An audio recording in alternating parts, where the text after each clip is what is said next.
Hi everyone, I'm Tanaaz from foreverconscious.com and this is your weekly energy forecast for the week of May 7th. So on May 5th, we had that Scorpio lunar eclipse. That energy is still very much with us as we journey through this week. So what can we expect? We can maybe expect sudden endings.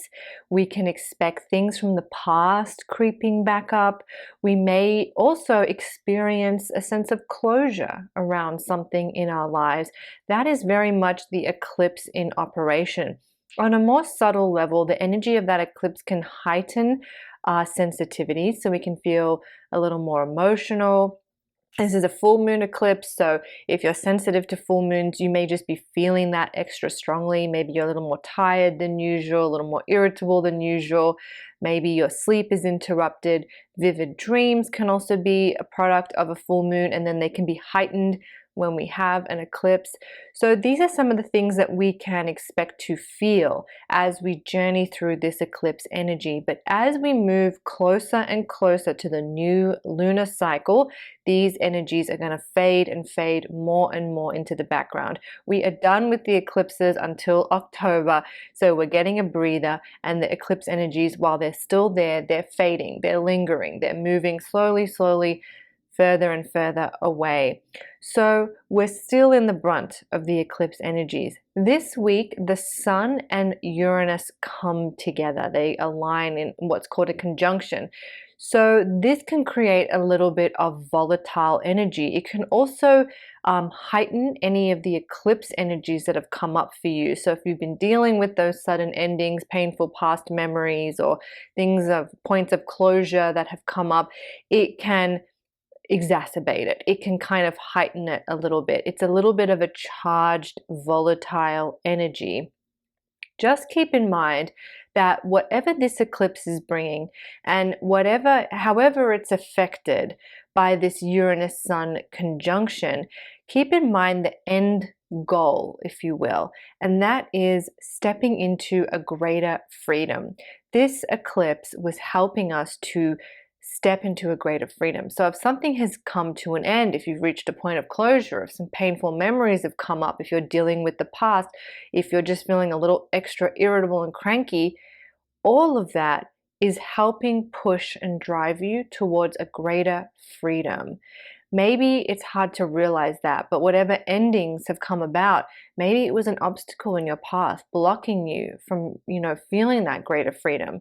And maybe you don't feel it today, but you will over time gradually see how whatever this eclipse has brought is pushing you to a greater freedom.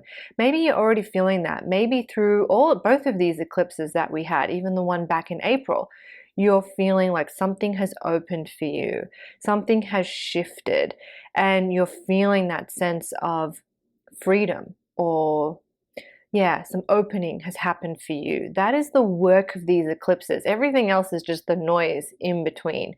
So that noise, that in-between noise, might be triggered, might be heightened with the Sun-Uranus conjunction, because it can be a little bit of a volatile combination of energy. It can also be a wonderful energy, however, for innovation, for thinking outside the box, for kind of doing something a little bit offbeat or trying something new. It definitely has that energy, that flavor to it. But I kind of feel, based on all the eclipses and everything that we've been moving through, I don't feel that this Sun-Uranus energy is really something we're going to feel super keen to take action with. It feels like we need to kind of sit back, relax, digest, pause, integrate. That energy feels to dominate. So even though we do have this Sun-Uranus energy, which can kind of sometimes inspire leaps of faith and all of that thing, I feel like we're just being called to be a little bit softer, be a little bit more gentle. Maybe no leaps of faith, maybe just quiet pause, stillness, waiting, letting the dust settle before we move forward. And this is also not just because of the heaviness of the eclipses, but also because Mercury is still in retrograde. Mercury will go direct on the 14th, so we're very, very close to being out of that retrograde energy. But as you know, if you followed me for a while, I always say retrograde energy is always strongest right when it happens and right when it ends. So as we're getting to this end point, that Mercury retrograde energy can heat up a little bit. And what is that? What is that going to look like? Well, Mercury is the messenger of the gods. So I take that as the messenger of your own inner God, your own higher self. So pay attention. What messages, what insights, what intuitions is your body, mind, and soul trying to communicate to you? Because that's usually something that we can tap into when Mercury is in retrograde. Mercury, being the messenger of the gods, goes within, it goes into our subconscious, helping us to dig deep, to uncover what our body, heart, mind, and soul is really trying to say to us. Once it goes direct again, it's sourcing messages from our outside world. But in this retrograde time, we have this beautiful window where we can source messages from within. So it's a very intuitive time. I know a lot of people complain about it, and I know it's known for bringing, tech mishaps, flight delays, all of that kind of stuff. Actually, I was in the elevator in my building, and there was this young girl got on, and she was on the phone, and she said, I don't know what's going on with everybody today. I think Mercury's in retrograde. And I kind of giggled to myself. But, it has this reputation of, something's weird or weird stuff's going on. Let's blame Mercury.